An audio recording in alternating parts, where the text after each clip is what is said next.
Evening and welcome to our regular December 7th, 2023 board meeting. We will begin by introducing board members, starting over here. Jim Lothridge. Diane Potter, Molly Rogers, Laura Henderson, Alyssa Tracy, Chris McLaughlin. Becky Fuss, Tony Beat. Jack Fitteroff. Sadie Scully, Megan Carlson, Joanne O'Brien, Matt Lillibridge. administrative staff. Pat Hopkins, Superintendent, Jenny Cockrell, Winston Rainbow Consolidated School, Alicia Morris, Director of Special Services, and Bill Hardy, Director of Curriculum. Andrea Dish, Business Manager, Nate Stubbard, Athletic Director. Lauren Arnold, Principal of High School. Sarah Sims, Principal of Gardner Regional Middle. Vicky Dudig, Principal of Riverview Community School. Katie Gould, Principal at Helen Thompson School. Josh Farr, Director of Adult Education. Terry McGuire, Director of Technology. Let's stand for the Pledge of Allegiance. I pledge allegiance to the flag of the United States of America and to the republic for which it stands, one nation, under God, indivisible, with liberty and justice for all.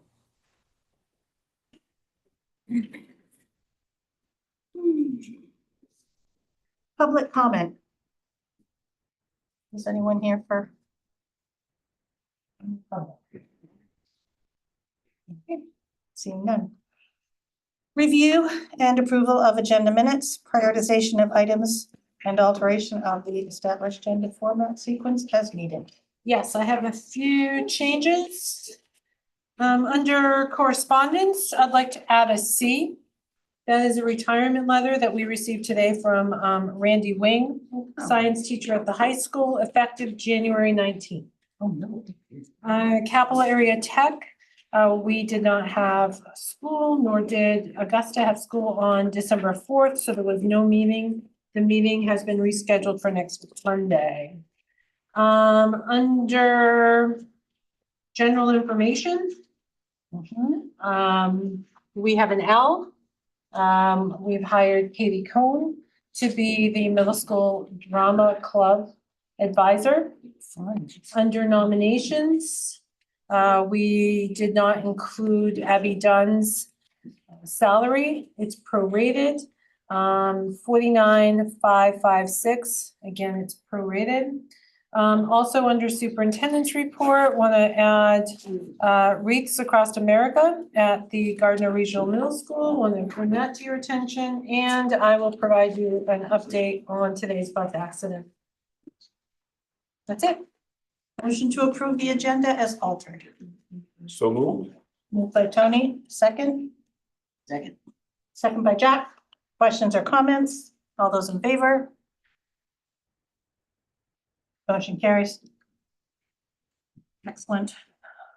Approval of minutes of previous meetings, regular board meeting, November 2nd, 2023. Move to approve. Motion to approve the minutes. Thank you, Molly. Second. Second by Tony. Any questions or comments? All those in favor? Motion carries. Thank you. Committee reports, no CATC. No, we have recognition. Sorry, you're right. Look at that. I'm going, you've got me going. I did. Let's go. We have a new school board member, sorry. Welcome, no, I'm not sorry that we have you. I'm sorry that I went right past you. Joanne O'Brien is recently elected in November. Would you like to take a minute and tell us about yourself? I have 25 years of teaching in New Jersey on the high school level. Prior to that, I had finance experience in the private sector at NBC and also at White Plains Hospital Medical Center. And I'm happy to be here and hope I can contribute. Great, welcome, and thank you for being here and being willing to serve. Correspondence. Just as written. Committee reports. No CAPC curriculum. No, geez, see, now it's my turn to do it. You know, they did it when it comes up so quick. Yep. Do you mind saving me? Okay. We spent most of our meeting actually, oh, right, two items. One was on the state assessment, we used NUIA for our reading. Right? Megan's looking like I'm, Oh, right. okay. Our reading and math assessment uses the Northwest Evaluation Association tool, called Year now, it's a new version of it. And we have started receiving data from the spring and the fall. But the formatting and the content is quite a bit different in some parts of it than it has been in the past. The letter that will go home to families, structured a little differently. The one of the scaled scores is different, and so we really spent most of the time understanding the formatting, the purpose, and the process, so that next week we can go into the actual summary data. And Add the other two when you're done with this oh, one. good, you take it away. We'll do it together. So that was That's what yeah. we spent our time on. Yeah, we're gonna do an extended meeting to cover more of it. We talked about the shift in learning early release days for professional development, and we kind of went back through the reason why we still needed it for the staff to have their time. And then we talked a little bit about another agenda item we have tonight about separation of pep band and music program and why that was a thing, and there was some concern about that, and it just was really enrollment and some feedback from students and so forth, so we'll address that probably later in the, is that on tonight? I thought I saw that. No. Academic something, no? Oh, all right. No, it's just, did you guys have a recommendation? No, maybe No. not yet, okay. No, it was just raising awareness, Yeah. as to why pep band hasn't been part of the kind of the public space this year, and that it's really in relation to student enrollment, student interest, to the, they don't mind, as reported to us, the students are happy to be in band and build their skill and attend the evening concerts that are traditional since kindergarten and all the way through. But attending the sporting events, there are some who would like to, and others who would not. And for pep band, you need a variety and some depth in those instruments and a real commitment. And there's just been some shifts. And so we're kind of reassessing. We hit pause on the pep band part of it. We're reassessing, working with the students over time to try to come up with a resolution. And in January, when we present the program of studies that the high school is working on, Yeah. maybe some modifications to some of the requirements of band to allow possibly pep band to have its own space. Instead of being, to be in band, you have to also be in pep band, is how it's written now. So we're just looking at those options. There were some other recommendations about how to think about the composition of a pep band in a bit more non-traditional way that will be shared back with the high school staff. But not a formal recommendation for your full board. Thank you. Questions for anyone? Yes. Just anecdotally, a million years ago when I was in high school, our pep band didn't have, it was an extracurricular. It was completely extracurricular, and it didn't have anything to do with the band, and you didn't have to be even registered for band to be able to participate in the pep band. And musically, you might find that a lot of the music that's programmed for pep band, there is enough redundancy with the parts that are being played that you can make it work with just about anything. Yeah, so I hope that's they're able actually, to I'm keep it going. glad you mentioned that. One of the ideas is to separate it and have it maybe be more like a club, with some, some skilled adult facilitation. And to the other recommendation that sort of naturally generated was to also be thinking about a different variety of instruments that could make up a pep band than maybe some of our traditional practices have been here in this district. And I just know that the music department needs a little time to kind of process that. But yeah, there's some of your thinking is also what's sort of coming up. I'm not sure yet what will come forward for this January, and even whatever comes forward, it may change again as we kind of learn and test things out, continue to get feedback from students. Yeah. I mean, we'd really love, I know someone said they wish, you know, they were in the parade or they were at an event. We really would love to be able to do that again at some point. It's certainly a hope, but it just may take a little time to reestablish it. Okay. Other questions, anyone? We will move along then. Dropout prevention. Yes, okay. Well, so that was my first dropout prevention meeting. And Dr. Sims did a really great job of kind of giving me the foundational information of how that early attendance and stuff is being tracked right now and how all that data looks. And really, we just talked a lot about how we were gonna proceed as a committee. And we were looking at reviewing the dropout prevention plan that is currently there and wondering if it was something that, well, wondering exactly what it was as its own animal and what maybe needed to be done to it. What else? It was good. It was a lot of information about how the schools are tracking attendance and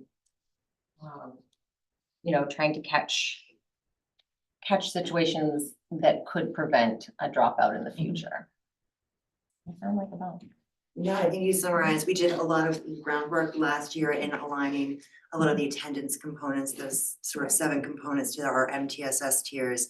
And then this summer, the admin actually did some rating scales on those for us that we're using to help drive some of our work this year, and what are our next steps and how do we get more proactive all the way down to even pre-K, right? The whole gamut. And then our policy we know needs to be updated with more gender neutral language than it has from when it was last done, and just make sure that we're really incorporating some of those new layers and district goals in there so that we're aligning it a little bit more. So that's our current process and practice, so that we'll be ready to kind of present it to the board at some point here in the next month or so.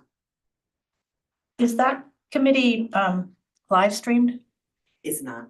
I was just gonna ask that, because I've heard a few folks at the elementary level, I know Tiffany and I were talking about this recently, like just getting notices about excused absences for extended illness, and they get concerned that they're getting a notice and they didn't know it was coming. So if we can share some of that maybe down the elementary way, so folks understand why it would be coming, or not to be Sure. concerned, that kind of thing. Yeah, I absolutely think that's Yeah. critical, because getting information about truancy, if your child is absent, can be right, jarring right. information if, unless you're expecting specific Yeah.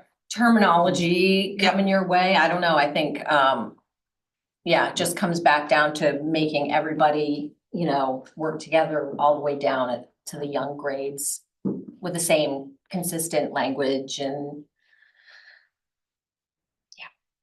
Okay. Finance Committee. We met on November 14th. Minutes are. I will let you know that all of our Finance Committee meetings are live streamed, so if you want a deeper dive into what we talk about, please do check our website and you can see it there. Okay, there we go. So it was a pretty short meeting. We talked about, the superintendent updated the committee on the November 7th meeting with Scott Dresser from Representative Golden's office about a community project funding. Andrea updated us on natural gas and that the therm The cost, the supply cost per therm is going down, and that's good news. Mhm. Yes. Less is more. We love that. The MEA Benefits Trust preliminary loss ratio, the district's preliminary loss ratio rate through September was shared to the committee members, with the committee members. Kennebec Savings Bank also shared with the committee that they have increased the district's interest rate earned on our bank balances. Becky, before you move on, I'm just Yeah. gonna stop you there. We got our first month of interest at the new rate. Mhm. So basically Kennebec Savings increased our rate, interest rates because we. Can you stand up? Good. Thank you. Kennebec Savings increased our interest rates because we moved all of our student activity funds there. Last year, the board gave, or the finance committee gave us permission to do so. So we finally got around doing that. So they raised our interest rate and does it say on the paper? But I just want to let you know of the substantial impact it had. So prior to the interest rate increase, we were getting $2,500, $3,000 a month on interest on our accounts. We got our first full month, our interest was $27,000. Oh, wow. So while it won't fund our budget, it will go a long way, and I just wanted everyone to understand Stop complaining what the about it. repercussion or the benefit was of moving. there. Wow. So, That's awesome. anyway, That's sorry, amazing. I just wanted to let you know. Wow, thank you, Andrea. Do you possess any other good news I should wait on? Yeah, right. Save it for later. Yeah. Okay. Well, it goes into our revenue. I was gonna Oh, say, yeah. yeah, Right. exactly. We have to pay for it, right? You might need Yes. more good news later. And so my phone is dead. Sorry, Beck. There we go. Oh, that's fine, you're good. I'm glad you shared that news with us. Water district. The water district, there's an increase so that our $27,000 might get eaten up in water. Well, water and sewer are going up. Yeah, water and sewer are going up. And one by almost, I think it's 20 or 25%, so yes. That's accurate. And we had an update lastly on the ESSER and CRSA grant update. It was shared with the exception of $60.02 that the district has expended $1,615,123. Oh, that's right, we did. Yes. we I came like right that you in. put that in the newsletter, by the way. We did an excellent job at Yes. spending all those funds, and That's not all awesome. of the Yeah. districts in Maine did. Yeah. So I was very proud of the work that we did here. Yes. So kudos.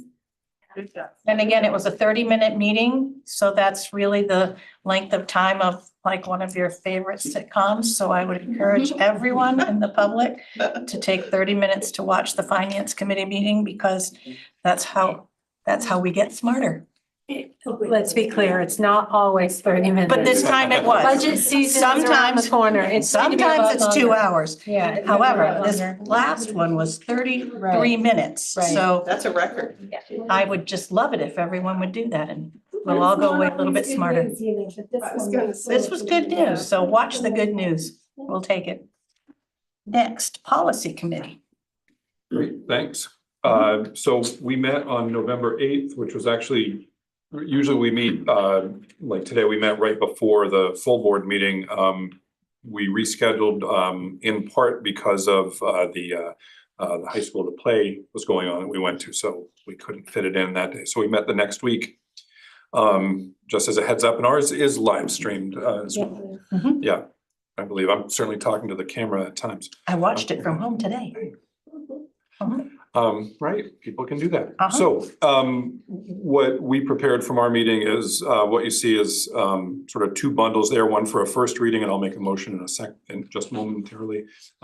So that list of, policies there is for the first reading, that we reviewed. And those are all included in the digital packet, but I think not in the printed copy, right? We're not including them. What printed copy? So do we have a printed copy of the agenda and packet? Oh, I see what you're Yeah. saying. Yes, correct. It's It's just a- only in the electronic And the copy. electronic, the digital copy, so those are available to everyone. So if I could, I'd like to make a motion to accept the policies listed for first reading. So moved. Oh, and I'll second. Perfect. Yeah. Moved by Jack, second by Tony. All those, or any questions? All those in favor? carry on. All right, and then I would like to bring the next set of policies for a vote for second reading as a bundle. Did I get a motion again? So moved. All right, second? Questions or comments? All those in favor? Excellent, thank you. I would like to tag on just one thing, just to make a note of actually the one we just voted on, which has been there, the last one in that list, BBBDA, board declared vacancy caused by absenteeism. Just to prompt people, part of that policy is about making sure that if we're not able to attend, that we communicate. So with for a board meeting, it would be communication with the board chair and the superintendent. If we're not able to attend a committee meeting, if people could please check in, let the committee chair and the administrator, mostly it'll be the superintendent, but it may be the director of curriculum. So just let them know if you're not able to attend. And it does list the sort of approved ones, which includes family and work obligations that come up. So definitely communicate if we are not able to attend, please attend. Okay, I think that's it. Thank you. Thank you. Student representatives report. Okay, so we had a lot going on in the month of November. First off, Interact over Thanksgiving break. We redid the teachers' room.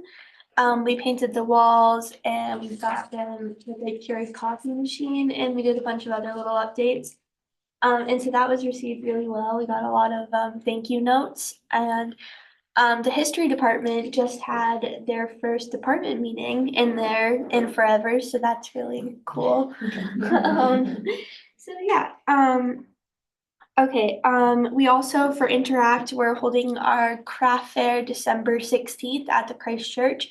It starts at 9 a.m. and goes until 3. We have about 20 tables so far, and we're still receiving applications, so we're expecting it to be pretty big. And then Operation Christmas, we're sponsoring about 20 families.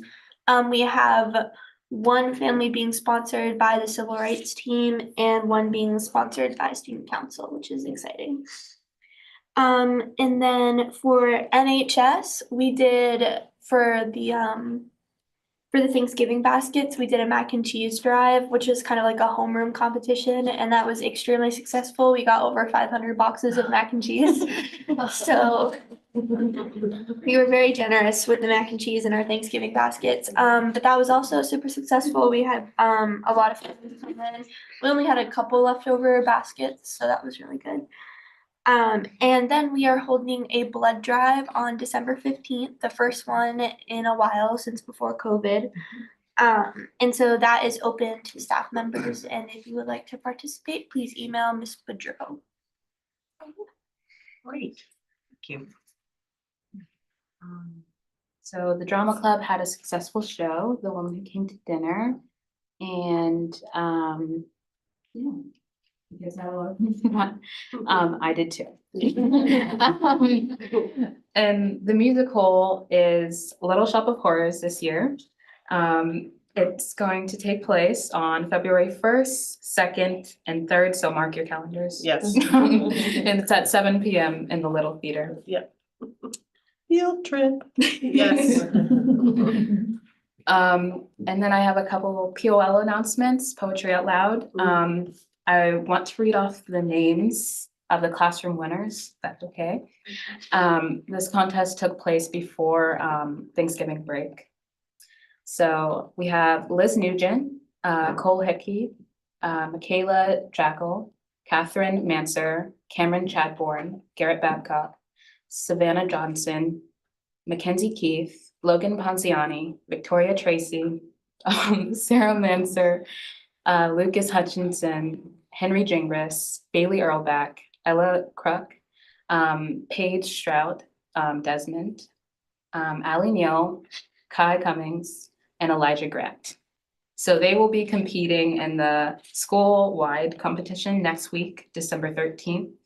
And it's open to the public if you guys want to go and see them. Be amazing. Do you know what time? 5. Yes. Right? 5. 5 to 7 Thank you. generally, right? Good with marking my calendar here. Yeah, Awesome. my calendar's getting crazy. It's happening. And I have the CRT, Civil Rights Team, had a successful day of welcoming. I believe a couple of you went there, yes. And the Civil Rights Team was invited to walk in the Festival of Lights during the parade. And that was very successful and they had a lot of fun with that. Their next community gathering is not September, January 6th at Christ Episcopal Church at 6 p.m. And like Sage said, they are doing the holiday family for Operation Christmas and participating in the interactive craft fair. Awesome. Any questions for Sage or Aura? Like 13 December. Yeah, next Wednesday, Next right? Wednesday. Yeah, 5 to 7. And actually, it's on the interactive sign out at the school, so you can, yes. I just want to give a shout out to Sage. I got to be a community member at her 20% project this week, which was pretty fun. And she did a great job. Thank you. Yeah, you're welcome. And I'd like to give a shout out for Aura for a wonderful Yes. Thank you. performance Thank you. in the play. She was the lead and she did a fantastic job. And the wheelchair didn't break till the very last Yes. seat. Thank goodness. That's awesome. Yeah. Thank you. Administrator reports. There you go. Elementary crew tonight. LER has 2 noteworthies. While we were very sad to say goodbye to Will Toll, we look forward to welcoming our new head custodian, Laura Richards. The second one, our Gardner Elementary PTA has new officers and increased participation this year. We just raised $5,407.44 in a Turkey Penny War fundraiser. This event was enjoyed by all staff and students and will certainly help fund field trips and school enrichment activities at Laura Richards and Riverview Community Schools. Riverview, same as LER. Gardner Elementary PTA has new officers. They did add, I'm not going to repeat all that. Up next, they have a Scholastic Book Fair the second week of December. December's book fair is being held at LER and is open to students at both LER and Riverview. In April, we will have a second book fair that will be held at Riverview and will be open to both kids. Riverview's challenge. We are having challenges around student name calling. We have had several discussions with students that the only thing they are to call each other is by their student's name. 5th grade has had a specific lesson on healthy peer relationships, and all classes have had a specific lesson around bullying. This has led to more effective conversations with students who have been name calling. Helen Thompson, noteworthy. 7 staff members from grades 2, 3, 4, and 5 and their social worker attended professional development provided by the Maine Department of Education. The Regulated Classroom, is the title, was a 2-day workshop focused on brain research, effective strategies for increasing engagement and joy in the classroom. The attending staff members presented their new learning to staff during the December staff meeting. Helen Thompson's challenge. The recent resignation of our K-5 STEPS program teacher is requiring us to readjust plans in order to continue meeting the needs of our students in the program. Our goal is to make this seamless transition for all students with the incredible support and collaboration of our dedicated STEPS team. And Pittston Randolph, noteworthy. We had 75% participation rate at parent-teacher conferences, even with the date being rescheduled, and our October attendance rate was 94%. We also held our first ever contra dance and would look forward to having another.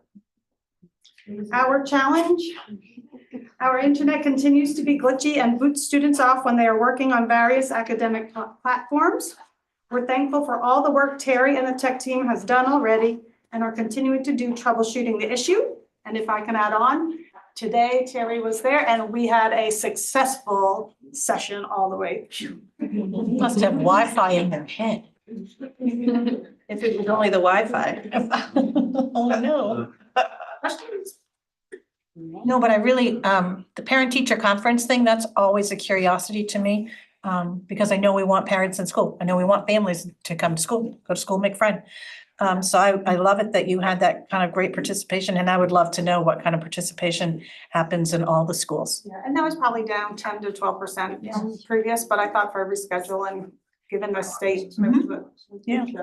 That's something that that's one of those things that bores a hole in my head in the night. How many I parents? think if I remember correctly, I wanna say that the middle school had 54. I don't know, I know that, but there you go, in case you were wondering. I am. There you go. Our high school data is listed in our November newsletter. It is. I'm gonna go look. Yeah. One of the things that we get, that gets attributed to us is that we don't want parents in school, and I couldn't disagree with that more. So I just love it when we can say, yeah, but look what we're doing, not what we're not. So thank you.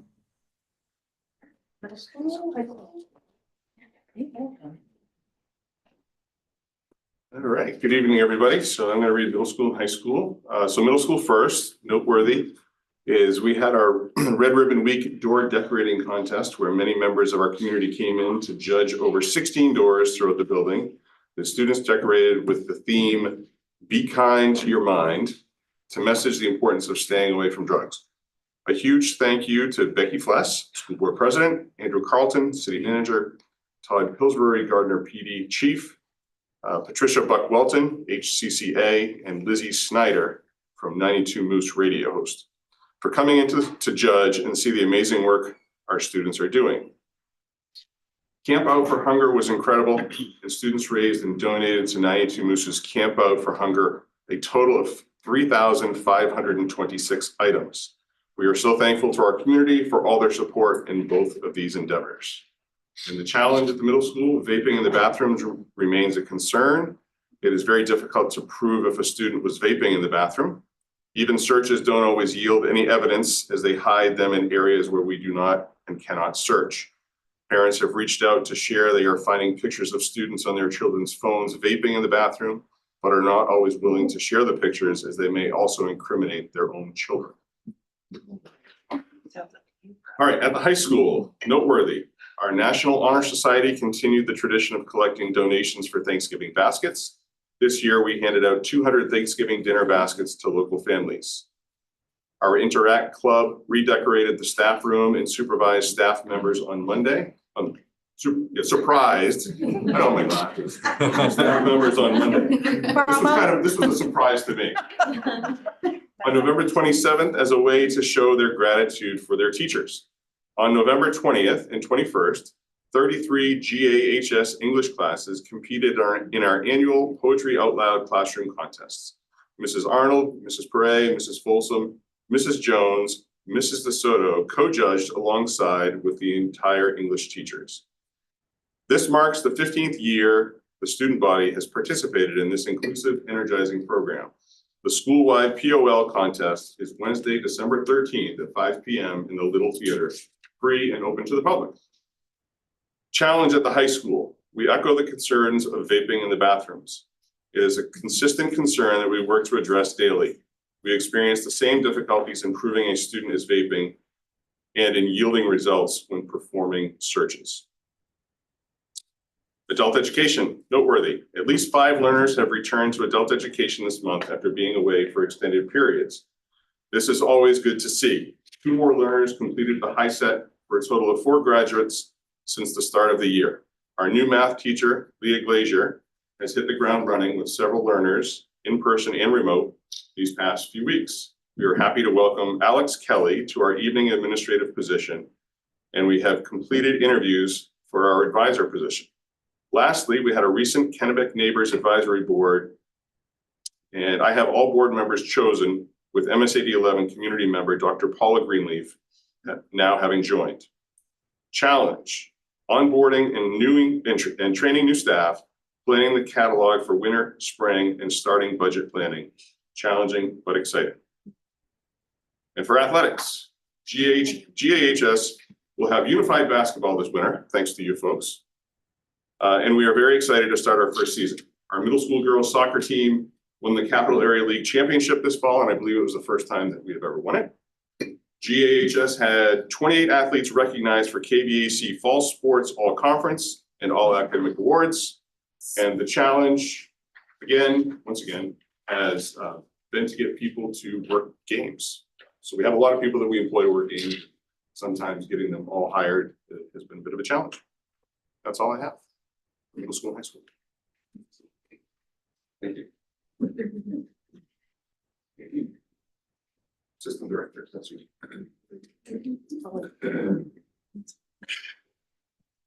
Hi, the business office was excited to welcome new business generalist Dawn Stevens to MSAD11, which is great. We're in hopes that with the addition of the position that the workloads of the business office can be better managed. The business manager started creating the fiscal year 2025 school budget.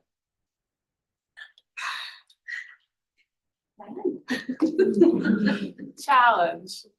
Finding a challenge or noteworthy item for the monthly academic board, school board presentation can often be time consuming. While I understand that the board wants to be kept informed, not every month presents a challenge or noteworthy item that warrants reporting. In some cases, we have deleted that section because we don't have a challenge. But Andrew wanted to make sure you were aware that sometimes the challenges, while we experience everyday challenges, not always are there challenges for the board. Is that what you mean? Yes. Sure. Sort of.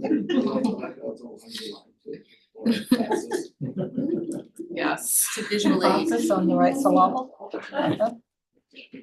Technology, trimester 1 has closed for students in grades K to 8. The technology department is responsible for building report cards, configuring honor roll methods, storing grades, etc. There were many changes behind the scenes that were needed to move the middle school from quarters to trimesters in Power School. The team helps train approximately 120 K to 8 teachers to use Power Teacher and supports all users. The challenge, vendors have begun to work together to find the network issue in our schools, as Tiffany mentioned in the elementary report. Our internet service provider, Network Maine, has changed the path that internet traffic comes in and out of the Laura E. Richards School, which has been helpful in determining the cause of the service disruption. Additional changes will be made in the coming week, as we noticed. Special services, we had an excellent staff attendance at our first Department of Education audit training. The training went over writing compliant IEPs. And the challenge over recent months, our dedicated staff have been facing notable challenges that have impacted their overall well-being and job satisfaction. Factors such as increased workload, IEP compliance, and limited resources have created a stressful environment, and in response to these pressures, staff have been exhibiting signs of stress and resistance. For nutrition, we are officially fully staffed in all schools. The high school has been working without a steamer for about 6 weeks, which is a necessity to make meals for our students. Our new one has arrived and is being installed. When the nutrition staff at the high school have a new steamer, it will make their jobs much easier. And the challenge, some of the prices of food and paper products have doubled from last year. So it's been very hard to keep the cost of a meal down with those increases. For curriculum, a committee of staff from the middle school is meeting with me routinely to update the report card. Currently, the reported categories are not in alignment with the main learning results. The group is also looking at the role of habits of work and discussing other strategies for increasing the effectiveness of the report card as a communication tool between home and school. The full staff will provide feedback before the final draft is complete in January, and it won't be launched until next school year. The elementary school implemented a refined report card last school year and will be reviewing the high school report card in the second semester of this year. Questions? When there's not a steamer for 6 weeks, what do they eat? Or how do Or they? they modified their work plan, but it probably made it much helpful. I know the age. Well, thank goodness. All the vegetables were raw. You have a better answer? No, no. Salad. Salad for all. They ate well. Okay. Yeah. Anybody else? Always count on me for a curiosity. Hopefield Committee, we did not meet, although we talked. We continue to await progress on the bricks. Yes? We continue to await progress. I couldn't hear you. Here over the blower. Yeah, it's a little loud over here. Can you stand up? What was the? So we continue to await progress and corrections on the bricks. Yes, from well, Bricks the Office. bricks have been ordered, the bricks have been delivered. It's the tiles, the granite tiles, so it's the differentiation. Okay. So all of the 4x8, 8x8, and 12x12 bricks that the community members purchased for $150, $250, and $500 have all been ordered, have been delivered. So those are sitting in the new storage building down at the turf field. The other. Safely. What's that? Safely. Safely, yes, all packaged, still have not been opened, so they're all packaged. Perfect. The granite tiles have been a bit of a challenge, working with Berkshire Russ so they've all been sent in, the order has been placed, they come back with a proof, and that proof had 1 million errors as I sent out to the committee. Right. And then trying to contact them to go over those errors along with everything else I have to do during the day has been a challenge. Gotcha. And they haven't called me back. I've called multiple times. I'm confident that we'll be able to get it done because they can't put them up. They can't install them until we have warmer weather now anyway. But I'm pretty confident they'll be ordered and delivered before the spring and everything will be fine. Waiting on that part to get finalized. So it continues to click right along. Oh, yes. Okey-doke. Snail's pace right now. That's okay. It's cold outside. Yes. Okay. Thank you, Nate. You're welcome. All righty. Let's see. Oh, general information. Just as written. Mhm. And new hires. Yes, I'm excited to recommend to the board Hannah Whitaker as a part-time math interventionist over at the Pittston Randolph Consolidated School and Riverview Community Schools, and Abby Dunn, a part-time gifted and talented teacher at the middle school. Okay. Motion to approve nominations. Is that name? Yeah. All those in favor? Great, thank you. I'm excited to have Katie Cohen. That's gonna be, Yeah, Katie's been great. she's great. Let's see, nominations. You know, we just That was did that. That was that. nominations. Yeah, new business. Thank you. All right, new business. We have a proposal tonight. I'm not sure who's going to do the proposal for a cheering club at the middle school. It's me again. All right. You're going to cheer? You don't wanna see me cheer. Go Trust me. We have a special uniform. I'm sure you do. Oh, goodness. So I'm here tonight to propose the creation of a cheerleading team / club at the middle school level. We have Sydney Bartunik, who's our high school cheerleading coach here, and Kara Boudway, who would be the volunteer cheering coach at the middle school. We have had, since Sydney came on, she's done a fantastic job with fall cheering, and the numbers at the high school level are outstanding. 30 some odd kids participating in winter cheering right now.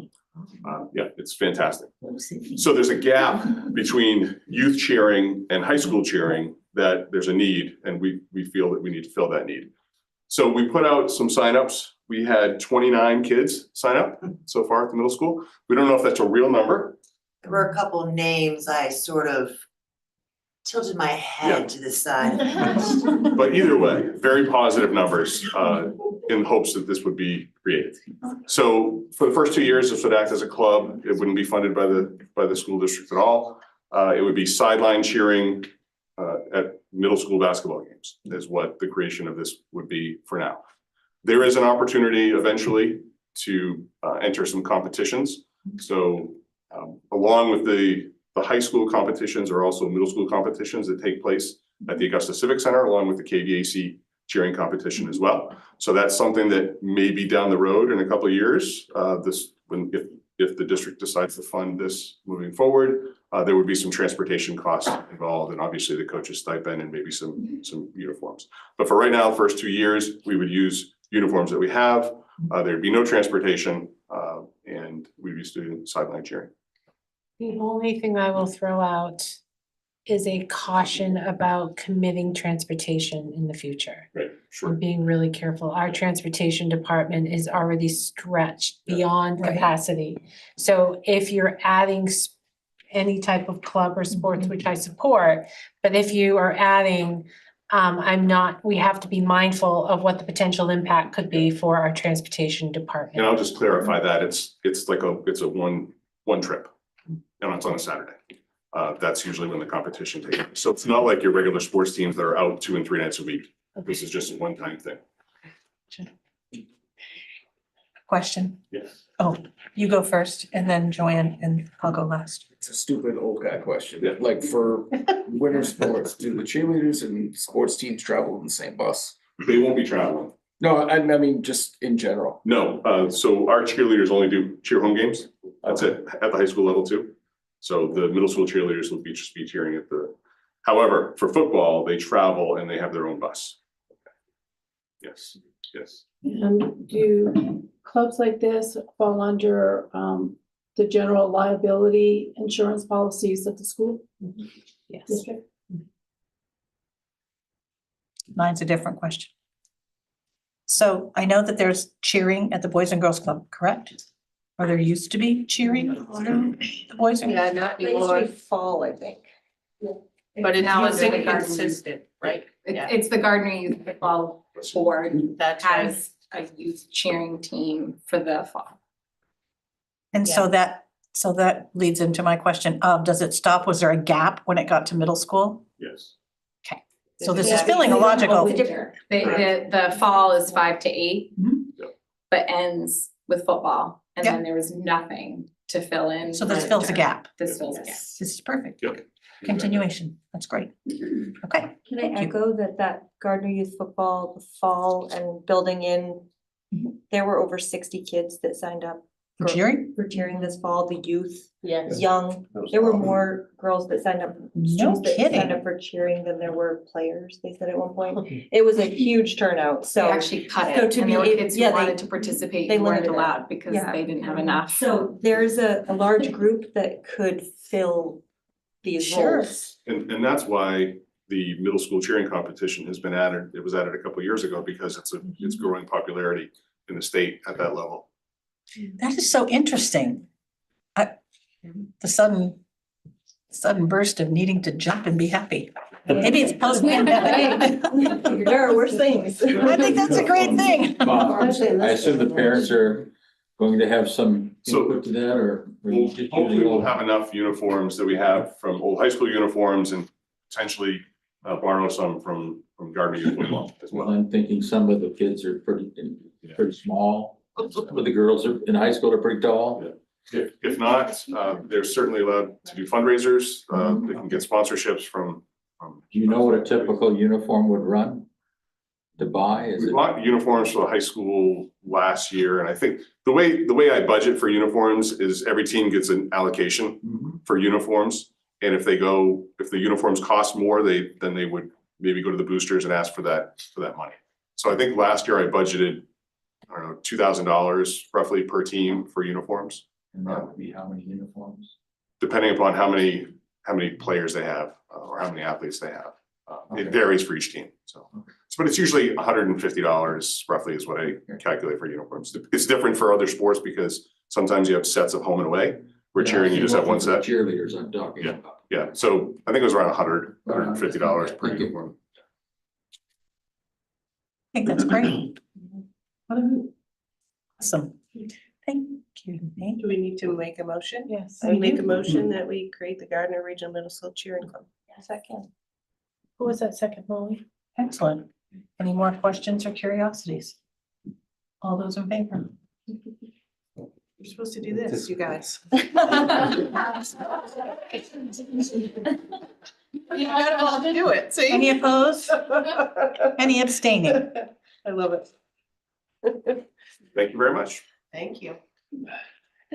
Thank you both for coming too. That meeting, we should do that more often. Doesn't it feel good? It's like. Yes, it does. Good night, Kara. Good night, outside, right? Cindy. Sydney. Nice to see you guys.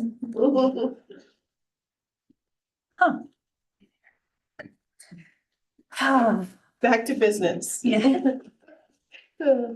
Establishing an hourly rate for students needing extra and co-curricular support. So we have some students at the high school level who wish to participate in extracurricular and co-curricular athletics. In order for them to be able to access those programs, they may need some support from hiring a staff member and a tech or someone to allow them to access. And so we have to pay those individuals in order to be able to do that. I spoke with the negotiations team regarding this, and we would like to recommend $25 an hour for someone to at night, mostly their home games versus traveling games, but we really want those students to be able to access They assist the- extracurricular, yeah, Assist the students on a one-on-one. for various needs, various reasons. So we do need an approval for that. May I ask for a motion to approve that motion? Motion Second. from Megan, second from Matt. Any questions or comments? All those in favor? Great. I love widening the door some more, so that's great. All right, MDOE has approved a waiver for 2 instructional days. Yes, so following the last board meeting, I submitted the waiver request. We received notification on November 9th that the Department of Education is waiving the October 26th and 27th, those 2 school days as a result of the mass shooting on October 25th. So just as a reminder, that means that we do not need to make up those 2 days to meet the state 175-day minimum, so. Excellent. Board chair report. Let's see, Maine School Board Association Annual Conference. I've asked for some board members to present. The first one, I'm gonna ask Jim if he'll talk with us.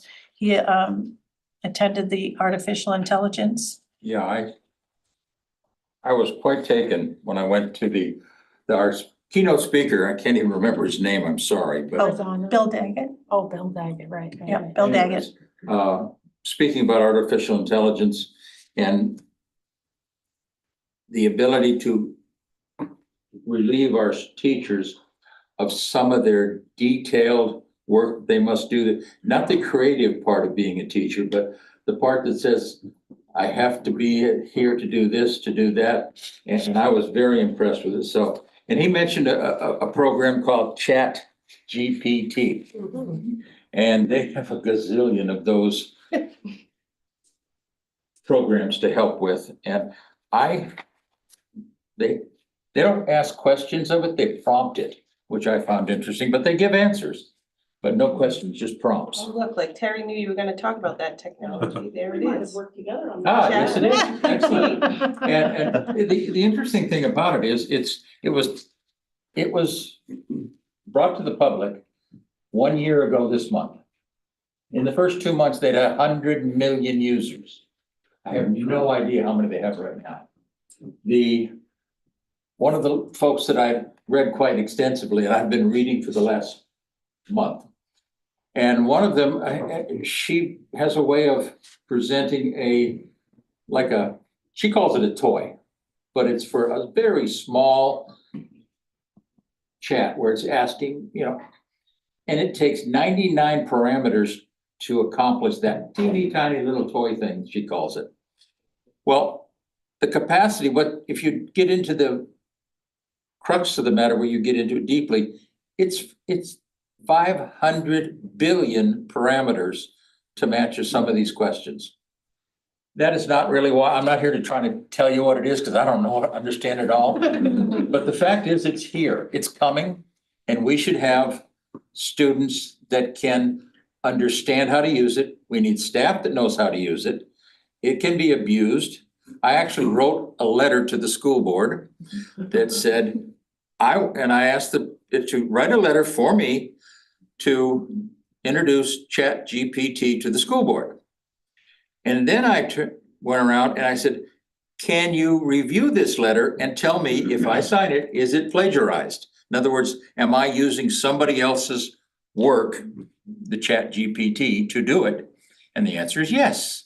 And they went on to say, and when I read it, there's some nomenclature in there that I would never say. I'm a little cruder than that. It was a little more refined. But anyways, but the thing I wanna do is bring it to the board's attention. It has to go through, we're gonna have to, and we gotta get on this pretty darn fast, because it is growing like crazy. And the amount of it, they call it GPT 3.5 came into existence a year ago. Just a year ago, yeah. Within 3 months, I believe, they were now in chat 4, GPT 4. The difference between that is in the amount of knowledge that it has.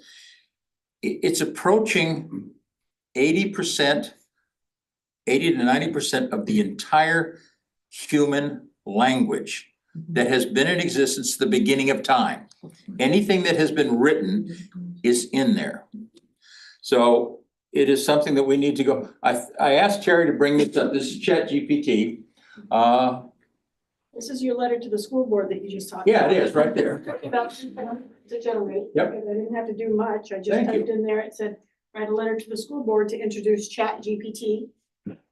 And you type it in. If I wanted something else, can you tell me like something else you might want? Yeah. Does anybody else want to try something? Why should someone run to serve on the school board, a local school board? Because it's oh so much fun. So it took me a couple seconds to write that.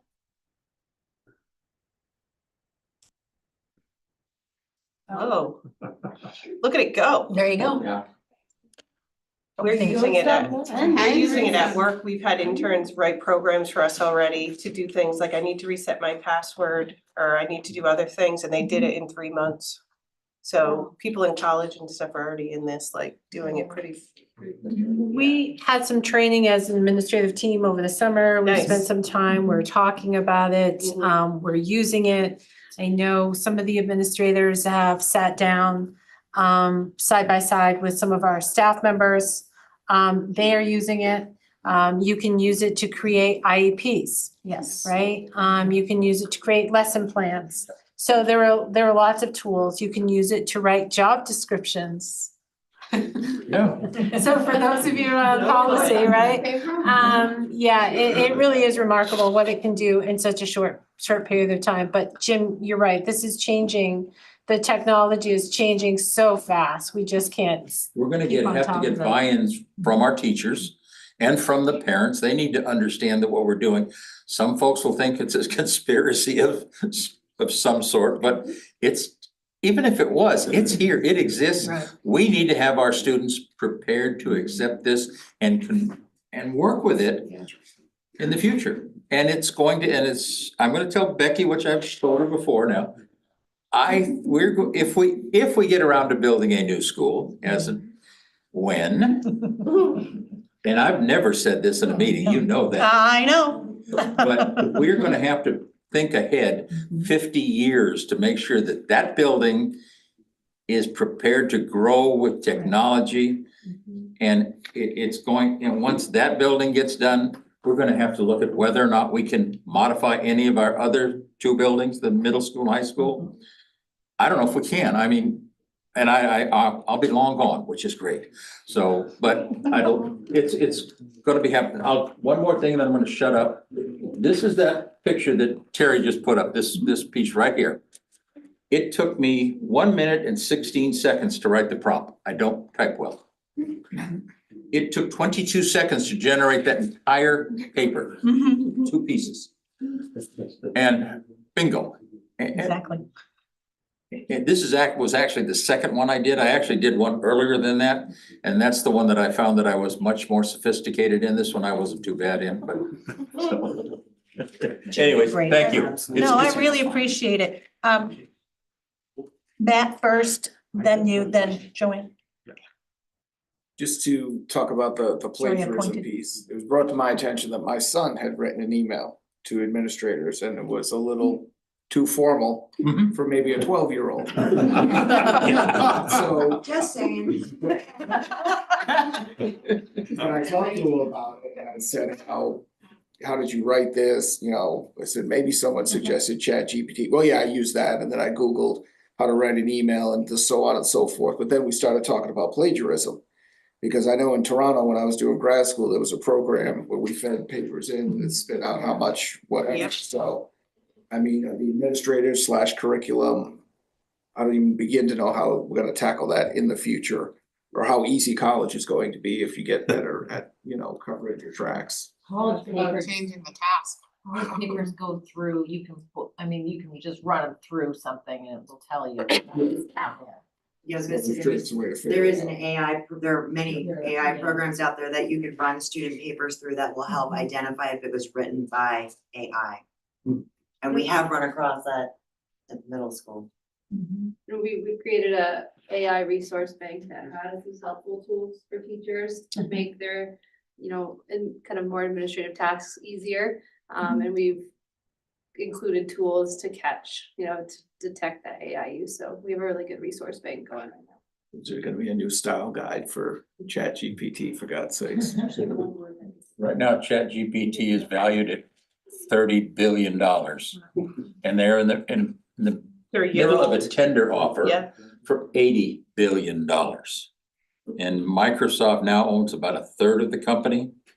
Even though Microsoft has their own version of AI, they still own and Google is using stuff from AI, from Open AI. It's almost incestuous. They're all interconnected. A little AI thing that I learned, those capture things. We need to do the hand Oh, yeah, raising because sorry. we're getting out of. Never I mind. just wrote, on a more fun side of this, if anybody's seen the catalog cover for the last 2 semesters out of adult education, that is not an actual Sasquatch sitting by the river with a camera. That was AI generated to be fun and to catch people's attention. We've got a couple covers coming next semester. One is done in the style of Norman Rockwell. And the other one was I don't think that one's gonna win out though, but I'll show it to you if you wanna see it. And then the other one was done a little more abstract. They're all done using AI and just descriptions and editing over and over. So just wanted to throw out that sometimes it can be fun. And when I need clip art, I don't need to go look for copyrighted stuff. I can actually generate something free. So as I'm doing a print catalog, so it can be really useful and fun. Yeah, that's great. Yeah, my only concern is that, with that easy access and just putting in a couple of prompts and getting all of this stuff in front, it lessens the ability of students in particular to develop critical thinking skills and to do their own research first, and then be able to write it out. And if that happens, then we have a lot of people that are really parroting somebody else's ideas, even though, it may be worded differently, but this really takes away your ability to develop critical thinking and deeper reading of texts that you're doing. But it's here, so we've got to find a way of accomplishing what you're talking about through different means, because you're right, it does change things. So we still have to develop those skills, but it's looking at it differently and trying to accomplish it differently, because the technology is here. And we can't control it.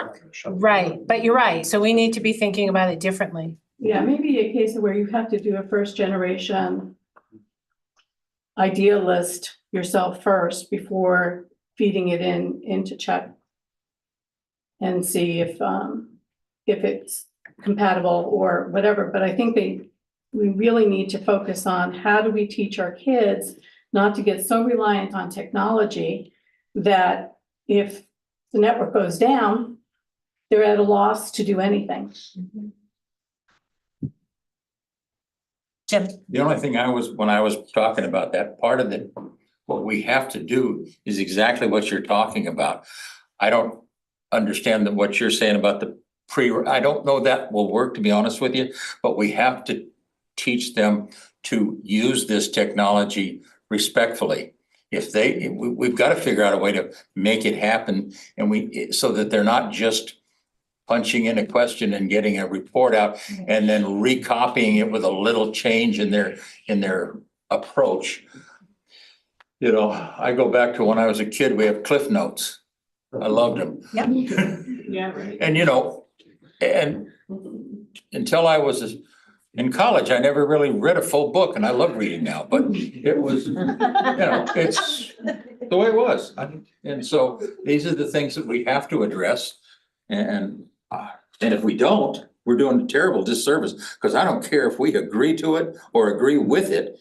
It exists and we can't stop it. No, there's nothing we can do to stop it, and kids have it on their phones. They Oh, have, I mean, there's just no, it's water under the door, but I don't feel hopeless about it because the algorithm can tell what you did. The algorithm knows if you wrote it or not. If you can, I can ask it to write a paper. And it's gonna, I asked it to write my budget letter. Because I get stuck on the first 5 sentences. If I can get past the first 5 sentences, then I can incorporate anything. So I did that and I wrote this letter and it sounded like me and I sent it to Pat and I said, what in the heck? So, and it was really interesting and I didn't even use any of it when I actually wrote the letter. I just needed that boost. So I want to hope that our kids want to learn, because I believe they do want to learn. So I want to hope that that's the direction it will go, that they might need a boost, that they might need some help to get started, but that, of course you can cheat. If you want to cheat, we're going to be able to cheat. But I don't think that that's the way I don't want to believe that that's the way most students approach their education. They want to be good citizens of the world. So my hope is that we'll learn, it is here, and that we'll learn how to use it well and responsibly. Yes. Just to tag that a little bit, I think Jim kind of hit on it right away, like, tell me what you just plagiarized for me, right? Correct. And it did, right? So that's the critical thinking in a way there. Yes. And a way to apply that. And it sounds like administrators are already like on front of this as much as we can be in front of this behemoth, I think, that is coming. But it sounds like there's already, you know, starting to engage those resources, and how do we make sure that we can use them in a way that is useful for school and doesn't just push a button and, you know, there's your diploma. None of us are gonna go for that. Right. And once you ask ChatGPT to produce something for you, they own it. Chat, So that's where the plagiarism Oh. comes in, is they now own your thoughts and your words. So it's their property now. So that's where that Unsettling comes. at all. So say, the plagiarism, I think, is separate from the critical thinking. And I think one of the things that we need to do is to teach our kids to be able to dissent. So when they see something, they can say, okay, tell me the flip side of this. Why is it not a good idea to join the school board and get the list from there? And then come up with, you know, your own opinion. But I think if you're going just with chat, it's going to be a case where, especially with kids, let's face it, you know, there's a time crunch.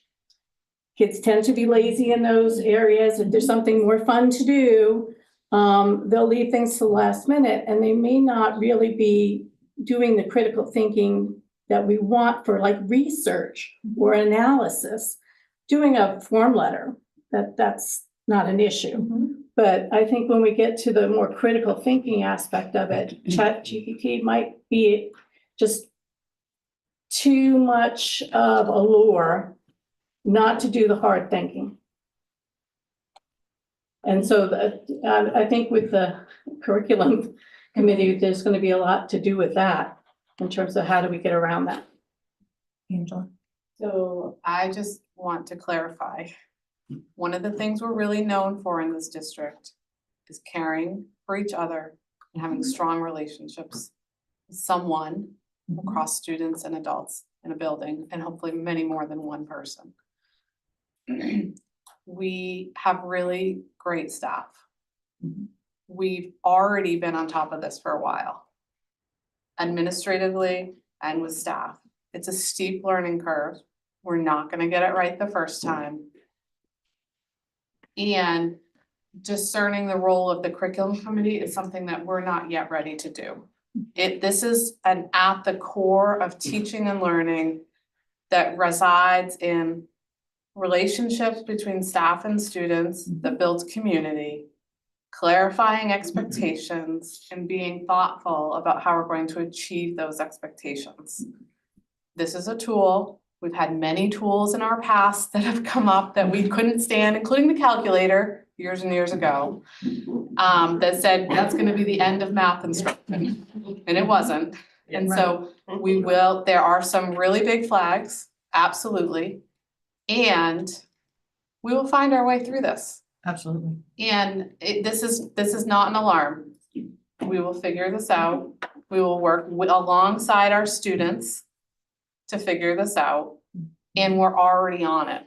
So while I very, very much appreciate Mr. Lothridge's presentation tonight, not only was it informative, it was entertaining, in the way that you presented the material. Yes. Not you, the way you did it.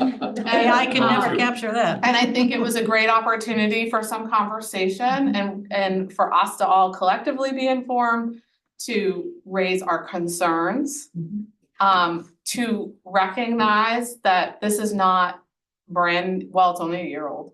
It's not brand new to the system, to feel assured that we aren't surprised by this information, because if we were, you should then be concerned.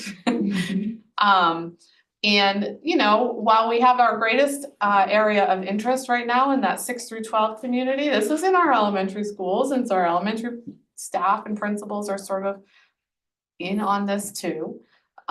Students are savvy, and so are the adults, and so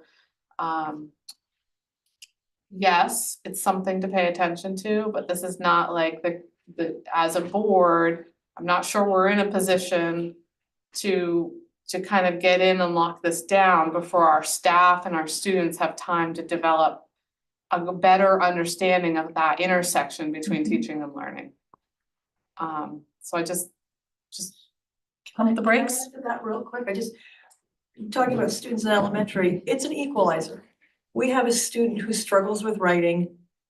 There's information there that I can't share, but we used ChatGPT to help this student get started, and it was amazing.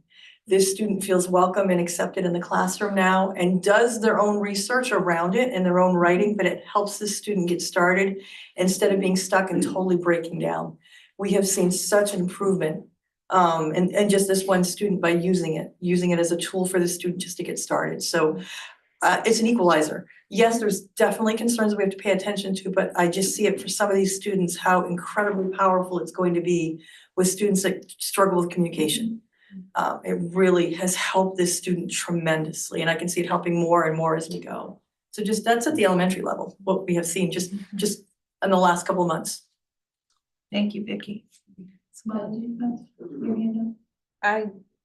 Angela You're said okay it. now? I mean, it was just, I think it's an opportunity for a tool. It's not, I Yeah. don't think a replacement of anything. It's I just. don't want to something- over respond to it. Yeah. Yeah, it's a tool in our toolbox, and I think we have to just morally use it appropriately. Yeah. Put on your best human hat. Yeah. And behave that way. Yes. Yes. I was there too, and I really, the person he was, Bill Daggett. Daggett. right? I thought the way he explained things, I felt more comfortable instantly. Really? Yeah, and I felt that I had been very nervous because when the inventor of something warns you that AI must be regulated fast, or it could mean bad things for humanity, that's a scary thing. But the way he demonstrated, and he talked about the fact that we've always taught content, which we still want to do, that's a good thing, but we need to teach our students skills in how to get there. And he said, you know, not only is it here, but they are with it already. And if we ignore it and don't at least try to use it to the best way we can, they'll find school even more, boring, because they're not that interested in, now they've found it. So we've got to go there in the best way we can, I guess. Megan, did you have something? Yes, I had been collecting a few little things over the past few minutes, and I don't know if I'm going to remember them. One was just totally anecdotal, but when you see those CAPTCHAs, those are training AI, so that's why they change. So like identify all the bicycles, you're teaching AI how to identify bicycles, et cetera, et cetera. And you can also, so instead of just saying, write me a paper about this, I used it a couple semesters ago to write a paper and I said, show me a template. What do I need to put, what order do I need to put things in? Like just using it as a tool to get somebody started, it can be incredibly helpful. They're not putting your information in. This is where you put your blah, blah, blah, and it can be a huge help. And that's what Bill Daggett was talking about, is giving all these hours back to our Yes. staff and our teachers that all the time you can't get back, helping with IEPs and helping with lesson plans so that they can actually do the student growth and student work. It's a tool. Yeah. And I want to assume that we always have tried in this district faithfully to do good with the things that come. And I want to trust that we're going to continue to do that. We're going to do our best. Any other questions or? Okay. Yeah, move on. Let's see. Oh, Alyssa. I don't have anything to add. I think we covered enough. We did. Yeah. Tony, boardsmanship. I went to a different training. Yeah, board training. Yeah, chair training. Chair and vice chair training, which was 2 hours in the evening before the full 2-day MSBA MSMA training. So yeah, just a few things I just wanted to bring back to you to kind of let folks know how that went. And really, heard about putting, students first from all these board members. I'd say there were about 100 chairs and vice chairs there. So it was at the Civic Center from all over the state. Some people had stayed there. Some people, like me, just went there after work. So it was really, powerful to be in a room with all the the people that have made the decision to be on a board and to figure out how does this, work in our communities. So talked about some real clear nuts and bolts, so to speak, about what an effective board, what it means to be an effective board, and as well as some common kind of challenges. One of the challenges being like superintendent evaluations, evals, sort of recognizing that probably nobody on the board has the same level of understanding as the superintendents. How do you, evaluate somebody that that none of us are necessarily expert in? And so that was just a, kind of a broad conversation that we had there. Some of the specifics is to really know your governance structure, right? So our state laws, local charters, bylaws, policies, and procedures. Becky often recommends our policies for light reading before bed, because guaranteed You'll have a good night's sleep. You'll have a good night's sleep. And it's available on our website. So feel free to navigate to that. It's pretty easy to find. So and this is just sort of being involved as board members, right? That we all participate or be aware of what the other committees are doing. Like I'm not on finance, but I'll definitely attend during budget season, right, to make sure that I'm versed. So anyway, just to kind of promote that awareness for board members. One of the things that came up, effective boards understand, I'm just going to read from the slide, so I'm otherwise plagiarizing. Effective boards understand the distinction between board and staff roles, and that the superintendent is the board's one employee. So from that, we refrain from performing management functions that are the responsibility of the superintendent and the people the superintendent hires, administrators and staff. And the why was shared here, and this was really really stuck with me. Why do we do that? So the board can hold the system accountable. We can understand what's working and what's not, and we're not trying to manipulate it or change it from within. We're there to reflect on where is it working and where can we support change through the experts that we hire. And that's the other thing, is we're here to hire experts and professionals, and obviously teachers and administrators that that know their stuff, and we do that. Anyway, I really liked that reflection there, that we can, see what's working and where to support change. Couple other things, let's see, self-evaluation. Becky and I talked about this a little bit. There was about 50-50 participation from all these boards across the state. So about half do self-evaluations, kind of recognizing, process areas of improvement, that kind of thing, and half don't, which says to me, I don't know that we have a clear metric or benefit from doing it. Certainly there's no harm if we do it. I think we don't traditionally do it as a board. So something we could do, but it's not necessarily something that, more boards are doing and we're not. It's a 50-50 split. The majority of boards have student representatives, and I was really pleased to learn that. And I know Pat really championed that as you came on and brought that, one of the many things you brought with you. But I really appreciate having the student reps here for sure. And I was really glad to see that a lot of boards are moving in that direction. So that was, just a nice thing to notice.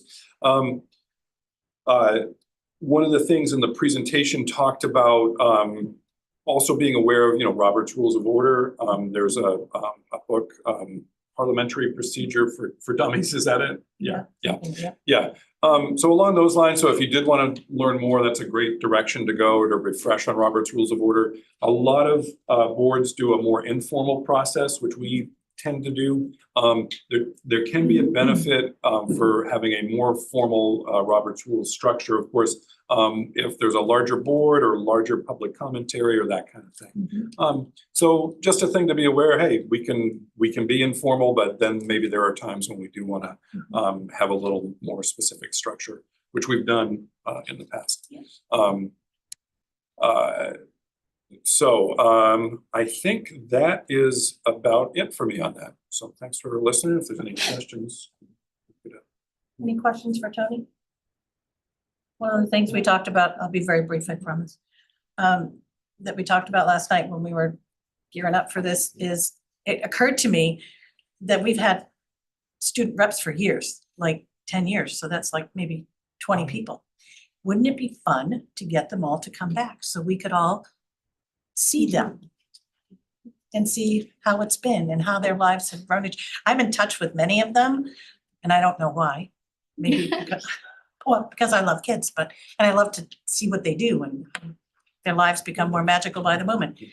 But I would love it if we could find a way to invite our past board members to come. So get on that. Game. What's that?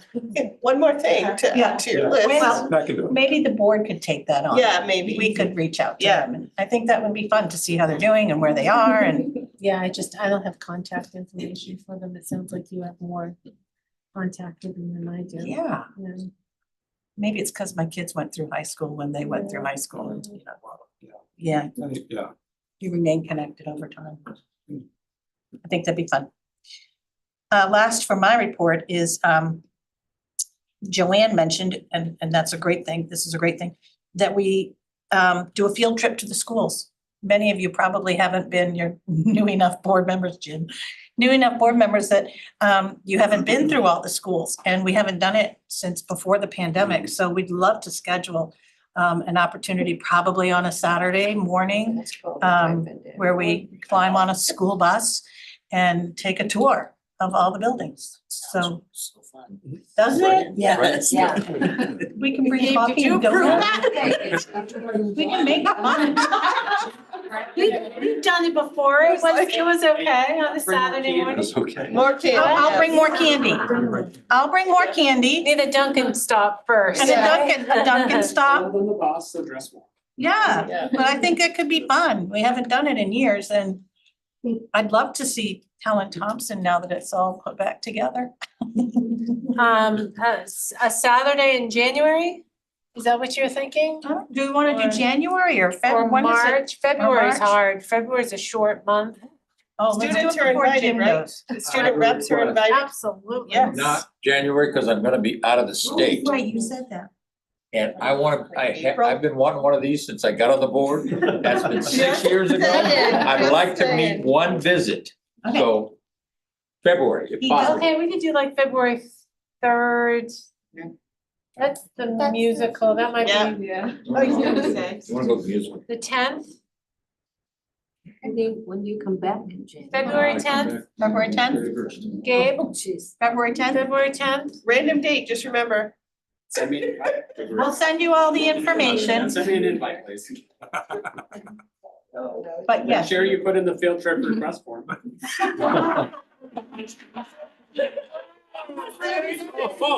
have to approve our own requests, yeah.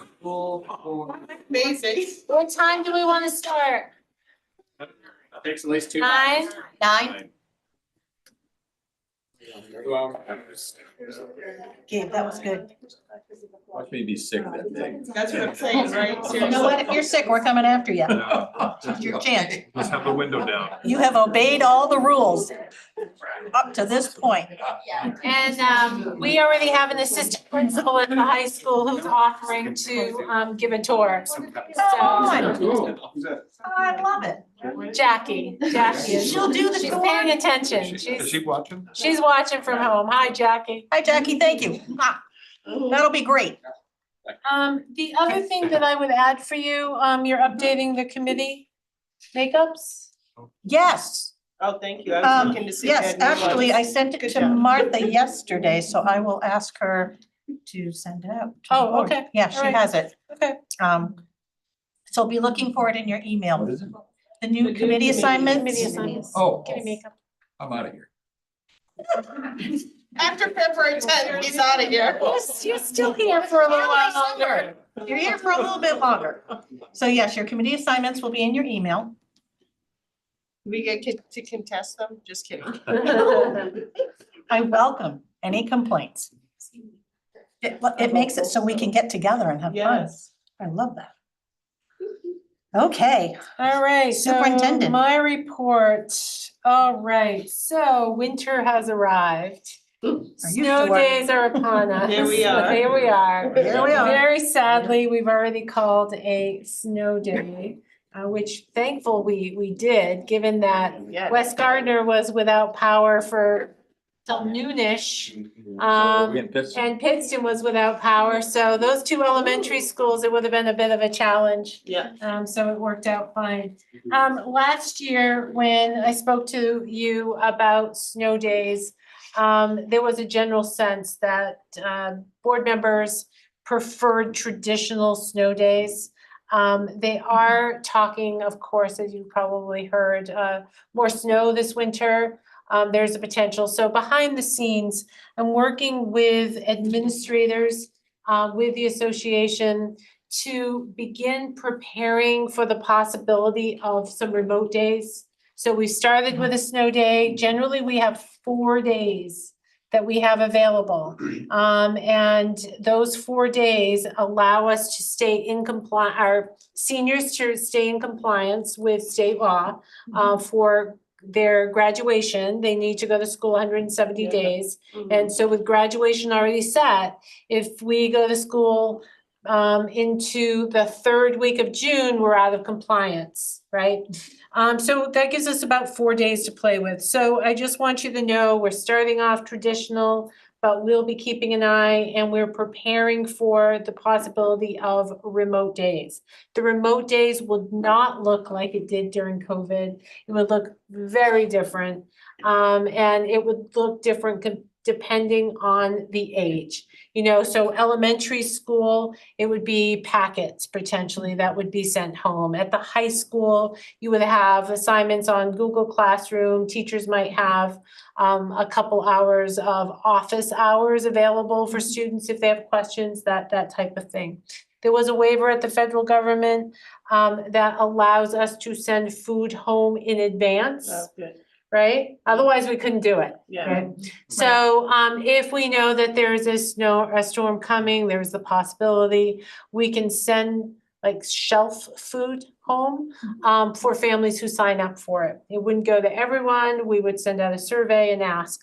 The other thing we talked about today is a plan that we used in the past. Do you extend an early release day. So we would look at that. We have 7 early release days left between now and the end of the school year. If we extend by 1 hour, 5 of them, we can make up 1 day.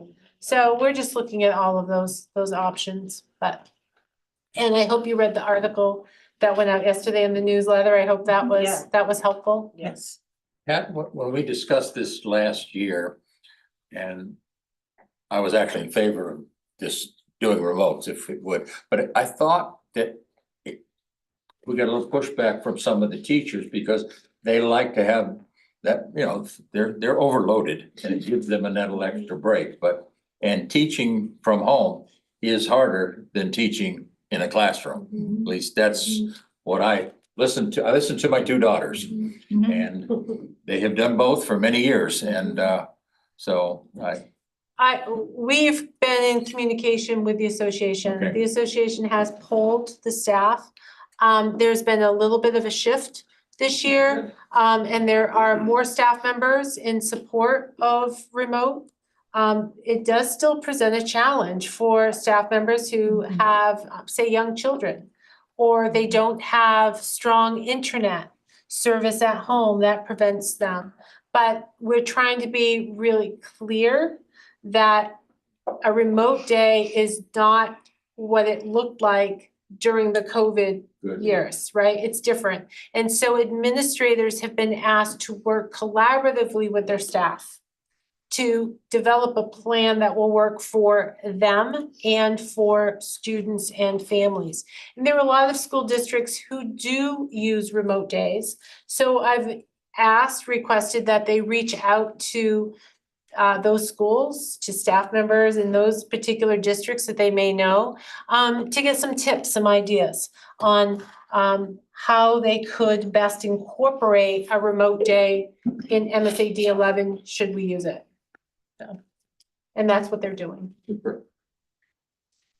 Okay, so there's that work schedule. Just to update you, I am out on personal business as of tomorrow.